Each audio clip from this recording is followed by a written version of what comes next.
वंचित इंडियामध्ये येऊ पाहते जागांच्या त्यांच्या ज्या मागण्याप्रमाणे कशा पद्धतीनं नाही बघा, ही जागा वाटपाचा आकडा कुठल्या पक्षाच्या मी आघाडी करणार हे काही जाहीर मीडियासमोर चर्चा करायचा विषय नाही आहे. आमची प्रामाणिक इच्छा आहे की वंचित आघाडीच्या सर्व घटकांनी इंडिया आघाडीमध्ये यावं, म्हणजे सन्मानपूर्वक जागा वाटपाचा तरी प्रयत्न करा. त्यांच्याकडे जे चांगले उमेदवार आहेत, आता उदाहरणार्थ स्वतः प्रकाश आंबेडकर चांगले उमेदवार आहेत, ते एखाद्या मतदारसंघातून निश्चित येऊ शकतात, त्यांच्याकडे आणखी काय असतील माझं विचार होईल ना, पण तो इंडिया आघाडीच्या बैठकीमध्ये होईल, तो मीडियासमोर चर्चेमध्ये होणार नाही.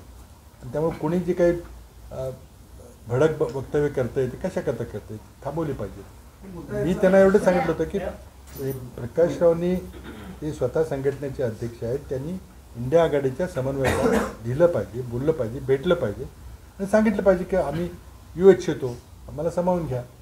आता कधी ते शिवसेनेबद्दल बरोबर जातात, कधी म्हणतात आम्हाला 12 पाहिजेत, कधी 30 पाहिजेत, काही समजत नाही. त्यामुळे जर प्रामाणिकपणे एकत्र लढायचं असेल तर त्याचा मार्ग वेगळा आहे. मागच्या वेळी त्यांनी सांगितले मागच्या वेळी आम्ही पडणाऱ्या जागा मागितल्या होत्या. असं काही नसतं, जागा असतात, पडणाऱ्या वगैरे काही कोणीच पडण्याकरता उभं राहत नाही. पण सांगलीची लोकसभेची जागा ही काँग्रेसची पारंपरिक जागा, पण मागच्या वेळेस स्वाभिमान होते, यावेळेला परत काँग्रेसनं मागितली, बाकीचे पण मागतात. तुमची नाही, बाकीची कोणी मागित नाही, काँग्रेसची जागा आहे, काँग्रेसला नाही असं नाही मिळणार, म्हणजे काही कारण नसताना मागून काही उपयोग नाही की आमची परंपरागत जागा आहे आणि त्यांच्याकडे उमेदवार नसताना आम्हाला ॲडजस्ट करावं लागली फक्त राजू शेट्टींच्या करता, आम्हाला फटका बसला.